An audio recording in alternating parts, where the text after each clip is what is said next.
Greetings everyone, Dumelang. Welcome to the Politics of You and Me. You are joined today by your host, Mpho Nyamathe.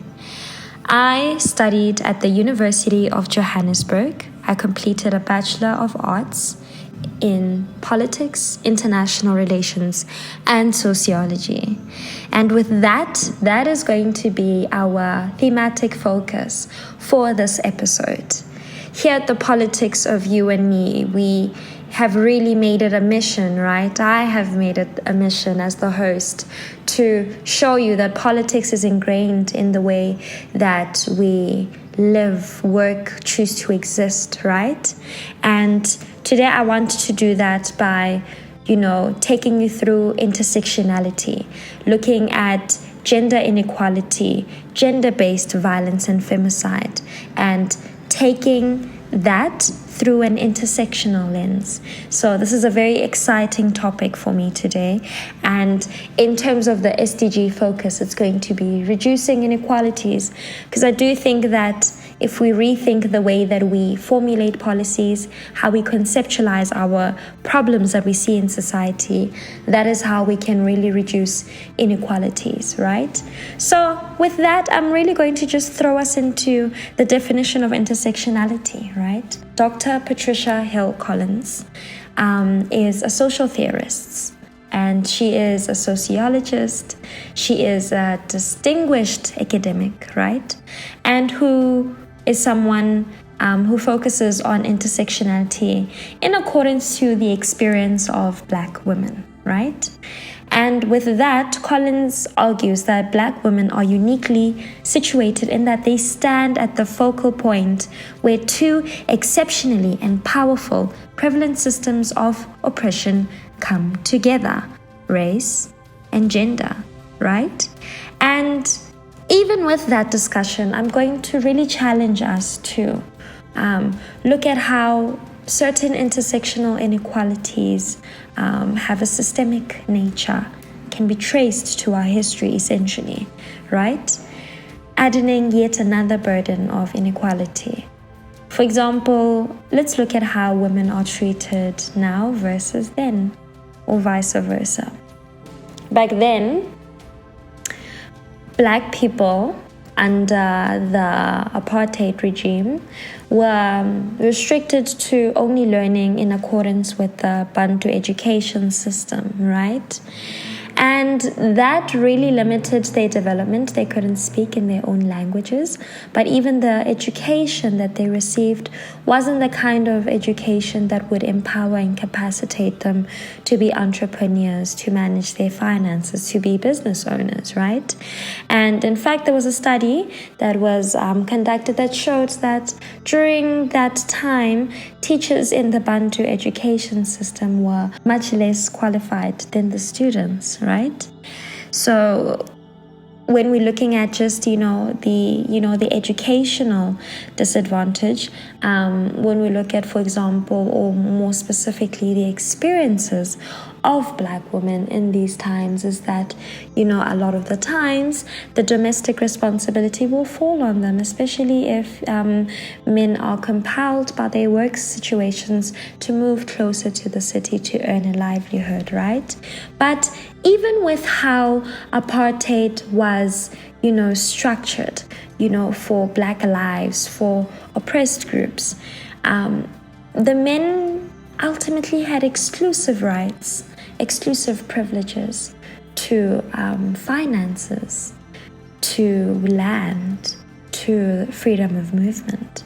And the people who experienced those freedoms, those liberties the least, were Black women, right?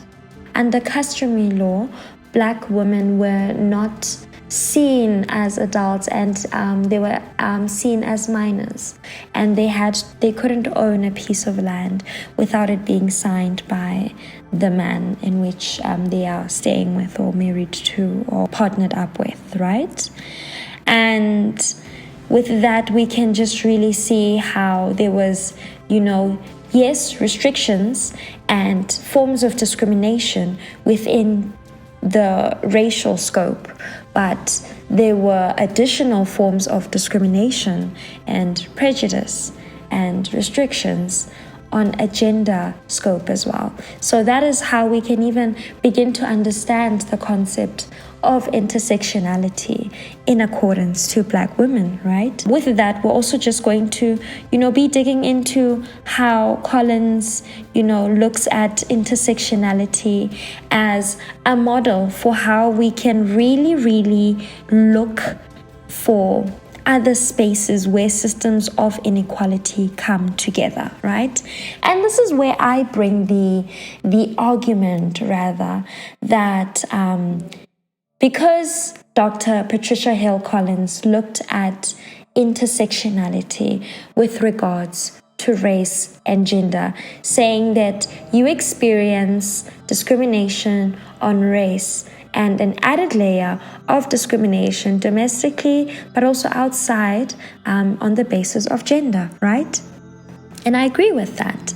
But I challenge us now to really, really look for other spaces in our society where systems of inequality come together. This is where I challenge us to say, yes, the experience of a Black person is one that is rife and that is rich with discrimination, right? Yes, the experience of a Black woman is one that is rich with discrimination as well. But imagine the experience of a Black woman who is a member of the LGBTQIA+ community, right? That is also how we see other systems of inequality coming together in that regard, because we are witnessing a huge pattern of condemnation with regards to members of the queer community, members of the LGBTQIA+ community, especially within the African context, with the anti-gay bill that was passed in Uganda, right? And with the subject of intersectionality, the third part of this discussion is we're also going to just be looking at the matrix of domination, right? And this refers to the overall organization of power in a society. This is still linked with intersectionality, but it is just a theoretical approach, if I may, within the study of intersectionality, right? So with the matrix of domination, it acknowledges that there are two features to any matrix, right? And it also acknowledges that intersecting systems of oppression are specifically organized through 4 interrelated domains of power. And this is where I want us to have a conversation. These domains of power are structural, disciplinary, hegemonic, and interpersonal. And we might not dig into them, but I really am drawn to specifically the structural and the hegemonic, which we can explore together as part of this conversation. But the structural domain specifically consists of social structures such as law, such as, the state of the politics, or our, norms in a particular region or country, religion, and the economy, right? So with regards to the structural domain, how I like to think of it, and for the purpose of this podcast episode, and the podcast in general, is the structural domain ultimately control how we choose to live, work, and exist, right? Because it sets the perimeters, the structural perimeters that organize power relations and power and how power flows in a society, who it benefits the most and who it benefits the least, and who can work and exist in a certain way as opposed to another group as well, right? So an example we can look at with regards to the structural domain as being part of, the matrix of domination, specifically within the domain of power, or as a domain of power, is let's look at how during apartheid, Black people in South Africa could not legally vote. And it opened them up to a number of inequalities and forms of oppression, right? Whether it is the experience of the Black woman who has to play the role of a maid to a madam when she's occupying the role of a domestic worker, or even how Black people in the mining areas, how they were basically working in unfavorable conditions with low pay due to the fact that they did not have voting rights at the time, right? So let's go back to then, back to the time when Black people couldn't vote in South Africa. And even when it became a reality on the 27th of April in 1994, we just celebrated Freedom Day actually 2 days ago, commemorating the freedoms, right?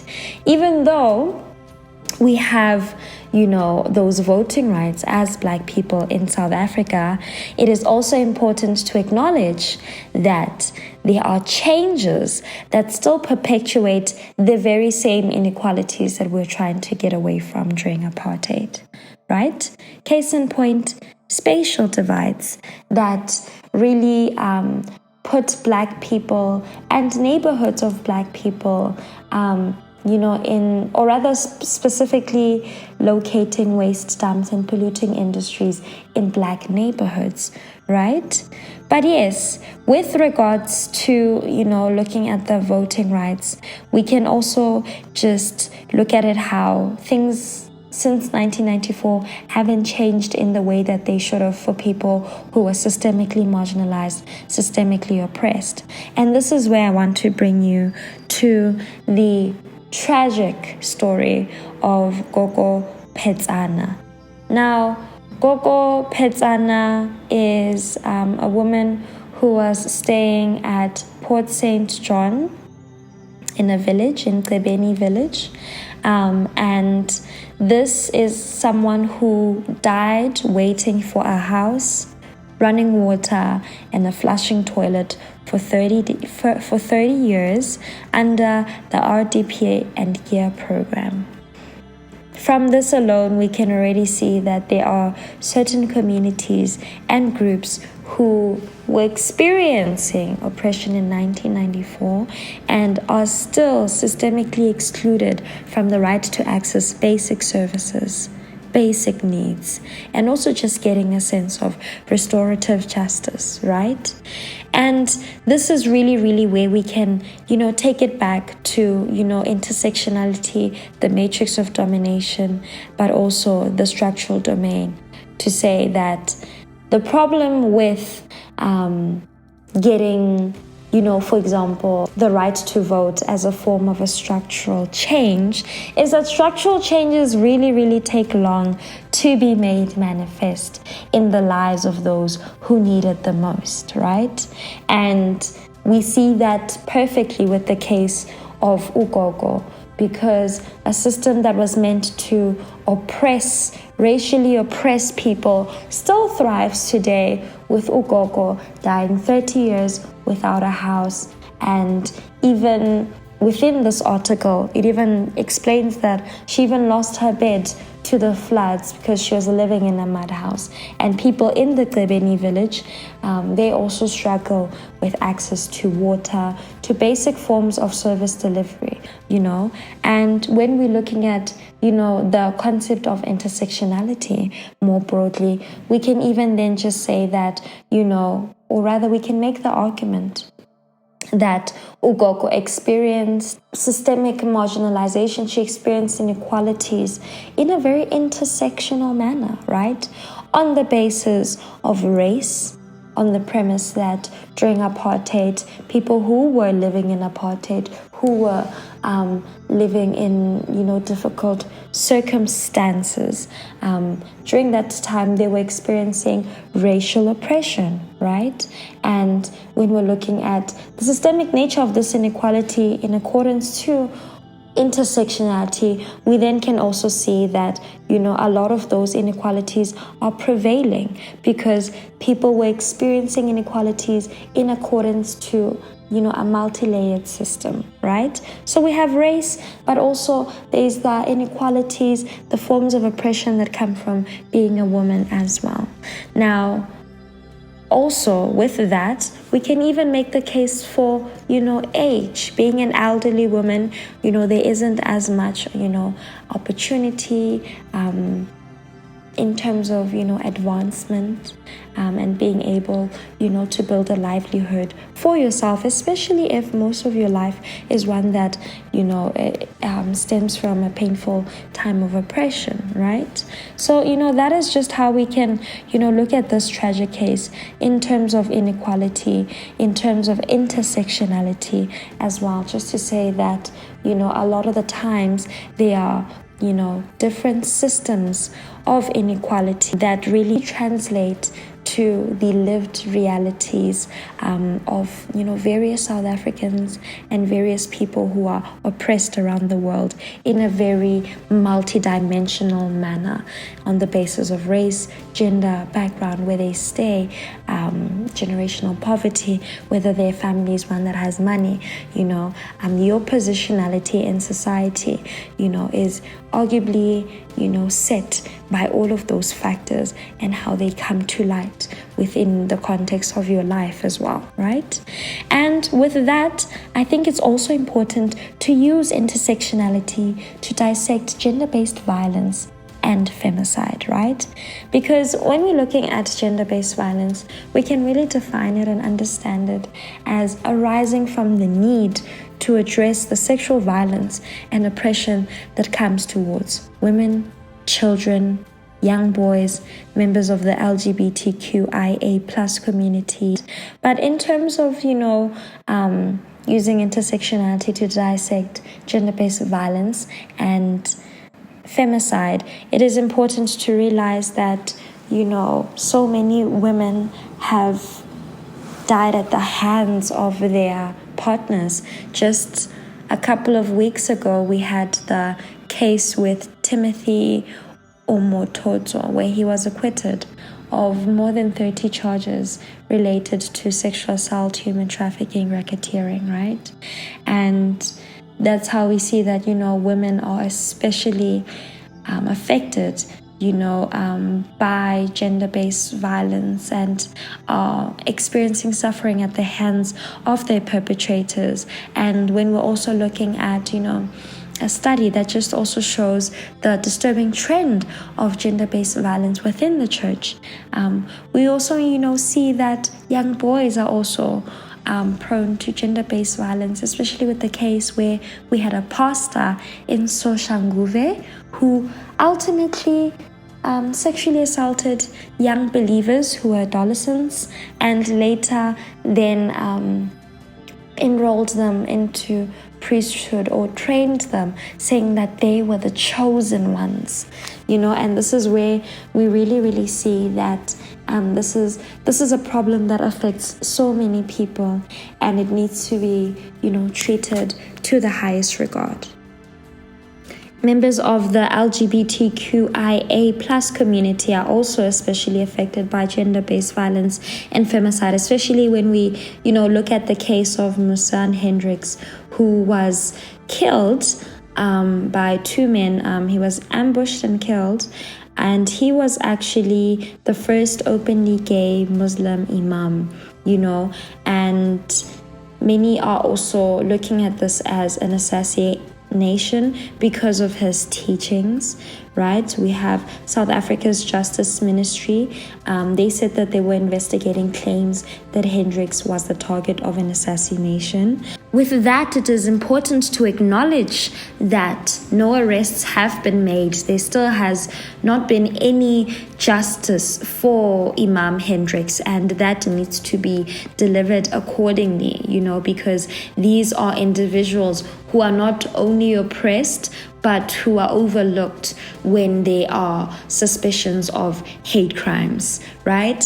And with gender-based violence, young girls are especially affected, particularly in terms of their safety. When considering the tragic case of Kwekwe, we, still have not had any arrests in terms of this ongoing investigation, but it is something that has definitely brought myself, but also the entire nation to, a point of heartbreak where we really, really need our schools to be safe spaces for our young children.